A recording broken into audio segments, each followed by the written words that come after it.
n'abandi mwese mubonereho isomo, n'undi muntu wese witwa ko ari umukristo akwiye kuboneraho isomo, akwiye kumenya ko Imana itavogerwa, akwiye kumenya ko Imana igira gahunda. Iteka ryose iyo ukoreye Imana uvangamo n'ibindi bintu ku ruhande, ishobora kukubikira ibanga uwo munsi, cyangwa se ishobora kukubikira ibanga muri uko kwezi, ariko ntabwo imyaka n'imyaka yarangira Imana itagaragaje uwo uriwe. Ibi ntabwo mbivuga ndi kwishima, simbivuga wenda ndi gubyina igisirimba cyangwa ngo mbivuge numva umutima wanjye wishimye. Ni inkuru y'akababaro. Ibi ntabwo ari ibintu twagakwiye kuba twasarura, ntabwo ari ibintu twagakwiye kuba twavuga wenda abantu batwumve. Ibi ni ibintu twagakwiye kuba tuvuga abandi bamwe twifashe mapfuye. Uyu muhanzi uririmba indirimbo za gospel bita Silas, ibya Yesu ni ku murongo. Murabizi neza ko ari umuhanzi yagiye aririmba indirimbo mu Rwanda zikora abantu ku mutima. Imana iramuzamura, Imana imushyira ku gasongero, isi yose iramubona, abantu bose baramubona, abantu bose bakunda ibihangano bya Silas, yewe mu babikunze nanjye ndimo, kandi na n'ubu ndacyabyumva. Ariko hari uburyo umuntu ngira ngo yirengagiza cyangwa se akibagirwa ahantu umuntu yavuye, bikamutera kwirara ndetse no kutisobanukirwa. Twagiye twumva inshuro nyinshi cyane uyu muntu bita Silas, ibya Yesu ni ku murongo, agira amakimbirane mu rugo rwe n'umudamu we bita Helene. Bakagirana amakimbirane, tukumva ngo Silas ngo yakubise umugore, Silas ngo bamufasha ari mu bandi bagore ari gusambana, ariko abantu ntibabyemere, ariko abantu bo ntibabyumve. Bamwe bakumva ngo ni igipindi kubera urukundo abantu tumukunda, abandi bamwe bakavuga bati reka ibyo bintu ntibyashoboka. Ariko ndagira ngo mbabwire ngo hari ikintu bita karande. Karande yo niyo wahisha ibindi, ariko karande yo ntabwo ushobora kuyihisha. Aya makimbirane rero yo mu muryango yagiye akura, ariko agakurira imbere y'abana. Niba Silas afashe umugore akamukubitira imbere y'abana, bikaba ngombwa ko hari n'igihe umugore atarara mu nzu, akajya kurara hanze mu baturanyi, akajya kugoyekayo, akajya kuryama muri abo baturanyi. Ariko aba bana ibi bintu byose byabaga Silas yabikoreraga imbere y'abana. Buriya Abanyarwanda bajya bakunda guca umugani bakavuga ngo iyo umuntu yiba ahetse umuntu, nuvuga ngo aba ari kubwiriza uwo mu mugongo, cyangwa se mu yandi magambo uwiba ahetse ababwiriza uwo ahetse kwiba. Silas agira saga n'amakimbirane mu miryango, habaho nabi ibintu bijya kumera nk'amadivorce, ibintu birakomera cyane. Silas atuma umugore mu cyaro, arazamuka aza mu mujyi wa Kigali. Banavuga yuko atorokana n'umugabo n'umugore yavanye ku cyaro epfo hariya, aramuzamukana, aramuzana, amuzana i Kigali, batangirana ubuzima bwo muri ghetto nk'abandi bantu bose. Ariko mwibuka urugo rwa Silas imbere rutarazamo amakimbirane, batarinjirirwa, bari abantu babanaga n'umwuka w'Imana, bari abantu basengaga, bagiraga n'igicaniro mu rugo rwabo, kuko Silas bavuga ko ari n'umuhanuzi, usibye ko wenda iby'iminsi utamenya icyo bihatse. Silas bavuga ko yanahanuraga akuzura umwuka wera. Ntumbaze rero dayimoni yamuteye, imaze kumutera, nimba nabyita wenda nk'uburangare ntabwo mbizi, birangira urugo rwe rujemo amakimbirane, rurasenyuka, ararusenya. Byagiye biba kenshi ku ishusho media, murabizi ko ibintu byatambutseho. Abakristo, abarokore, mube maso, Satani hagurukiye ingo zanyu. Niba uzi kuba umukristo, niba uzi kuba umurokore, ube maso, urye uri menge, kuko Satani yahagurutse kandi yahagurukiye kuza gusenya ndetse no gukoza isoni ingo z'abakristo. Ubwo rero Silas uwo mwuka uramutera, abana bakajya kugeza ku rwego rw'uko umugore yahukanye agasiga abana mu nzu, abana nabo bikarangira nta burere bahawe. Umwana akajya yifata akagenda, nta umenya aho agiye. Doko habaho igihe cyo kwirera kw'abana, kubera iki? Umugore n'umugabo bari bamaze kuba badacana uwaka. Imfura ya Silas rero, uyu muhungu wa Silas arangije ngo yinjira umugore w'imyaka 35. Uyu mugore bavuga ko ari umukecuru, bavuga ko akuze ku rwego rw'uko ashobora kuba arusha imyaka 15 cyangwa se 20 uyu muhungu, kuko uyu muhungu aracyari muto, kuko nta nubwo ngira ngo arageza imyaka y'ubukure yemereye umwana w'umusore kubaka. Ntabwo igihugu cy'u Rwanda murabizi hari imyaka bafatiraho yo kugira ngo umuntu asezerane byemewe n'amategeko, kuko bavuga ko afite imyaka 20, kandi njye nimba nibeshye 21 niyo nzi neza bashobora kukwemerera kujya gutera igikumwe ku murenge. Uyu musore rero imfura ya Sirasi, ibya Yesu ni ku murongo, uyu musore yari afite imyaka 21, no 20, arangije amakuru ari gucicikana hano ku muhanda, ariko kandi y'ukuri, kuko ntabwo njya ntangaza ibihuha, sinjya mvuga ibintu by'ibicukuri, sinjya mvuga ibintu bidafite iki kimenyetso. Bavuga ko uyu mwana yarebye umugore w'umunyamafaranga, umugore witunze nawe wari warakoze divorce, watandukanye n'undi muntu ku ruhande w'umugabo.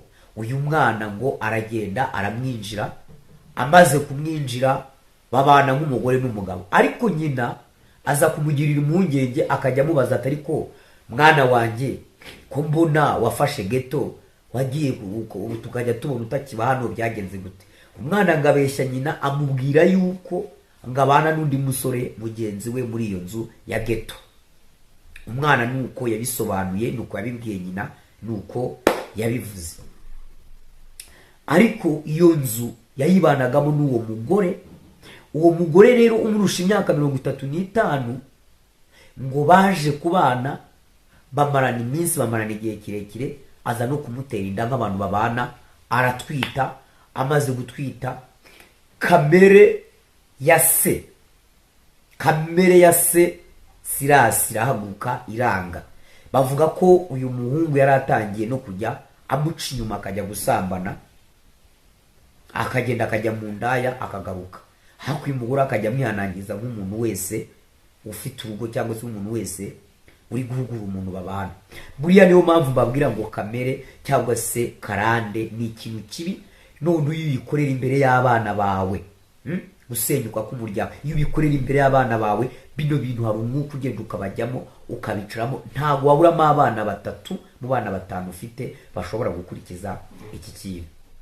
Noneho ngo amaze guhaga ifiriti n'inyama yamugaburiraga, kuko mu makuru ari gucicikana bavuga yuko uyu mugore niwe wari utunze uyu muhungu wa Sirasi w'imfura.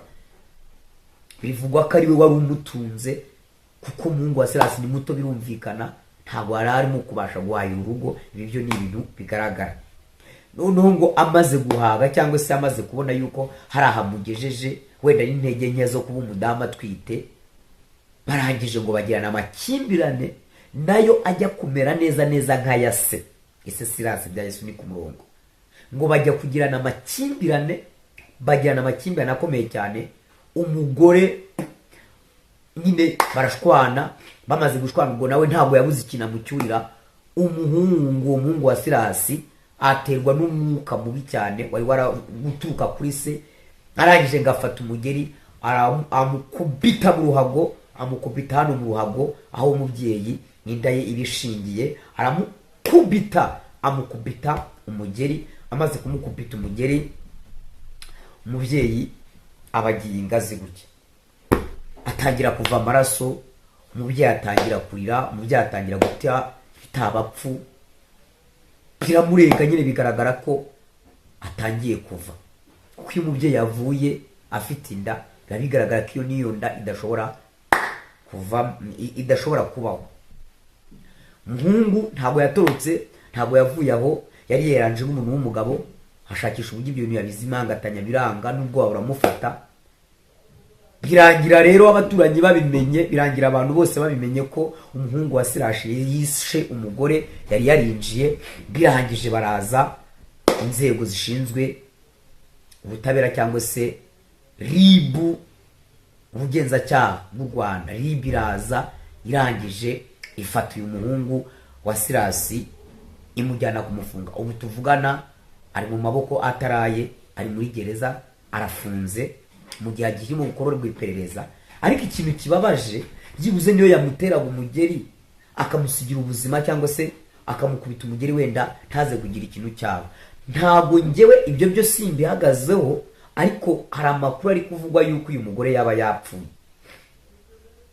Hari amakuru ari kugenda acicikana hirya no hino, agaragaza ko uyu mugore yaba yapfuye kubera ko inda yayiviriyeho cyane, birangira imuhitanye. Ibi byo wenda ntabwo sindi kubihamya, cyane ko uyu mugore yaba yapfuye, ariko uko biri kumvikana bishoboka no kuba yanapfuye. Rero ubu tuvugana uyu muhungu wa Sirasi, ibya Yesu ni ku murongo, arafunze, ari kuri sitasiyo ya gereza, arafunze mu gihe akiri gukurikiranwa hashakwa amakuru ya nyayo uko ibintu byatangiye no ku bintu byagenze, kugira ngo barebe niba koko uyu muntu ibyo bapfuye, kugeza ku rwego rw'uko yihugikana umuntu akamufata akamwica.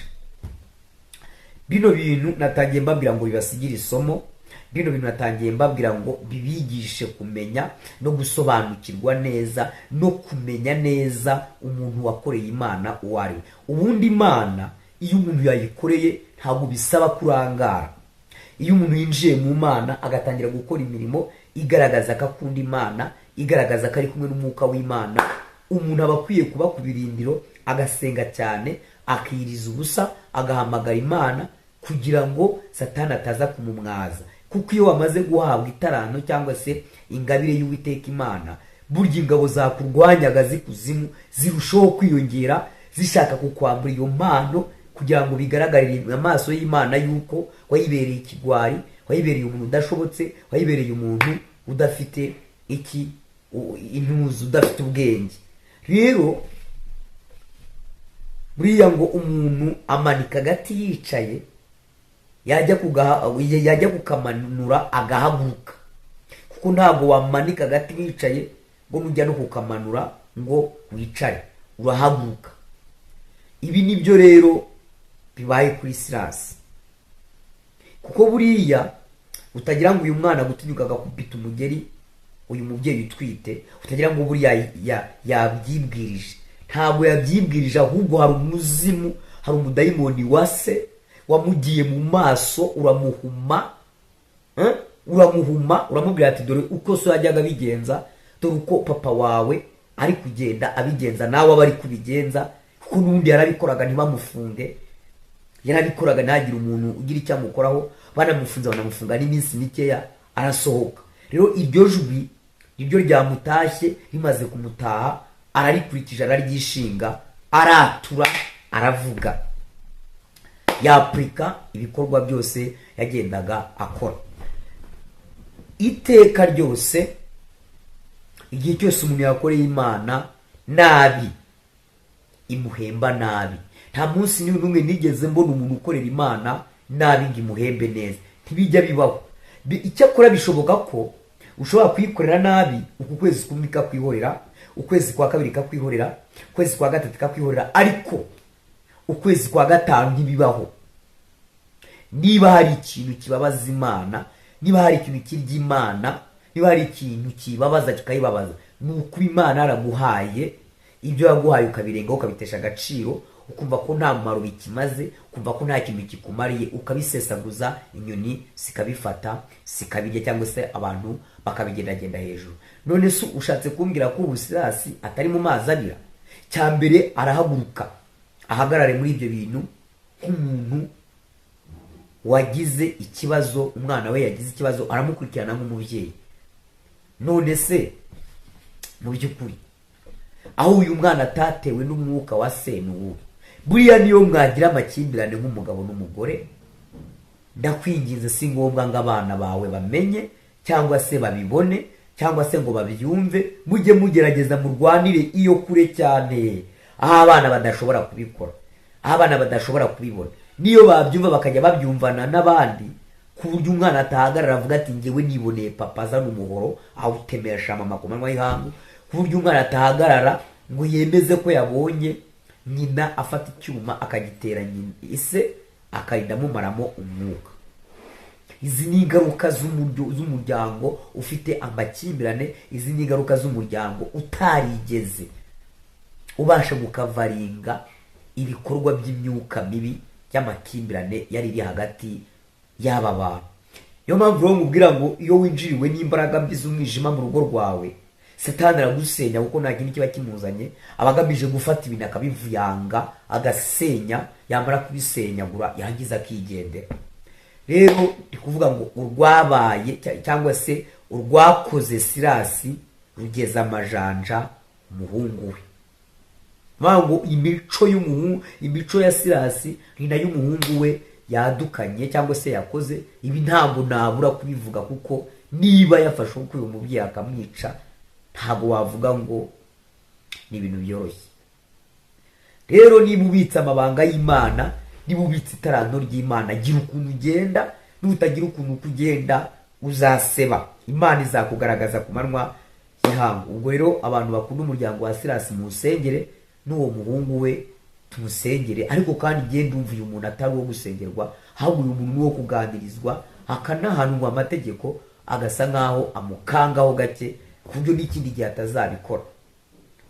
Ngayo nguko rero iyo niyo nkuru ibabaje uyu munsi iteye agahinda, kubona umwana akora nk'ibyose yakoraga. Murakoze cyane, ikiganiro nahagika wigiye. Shalom.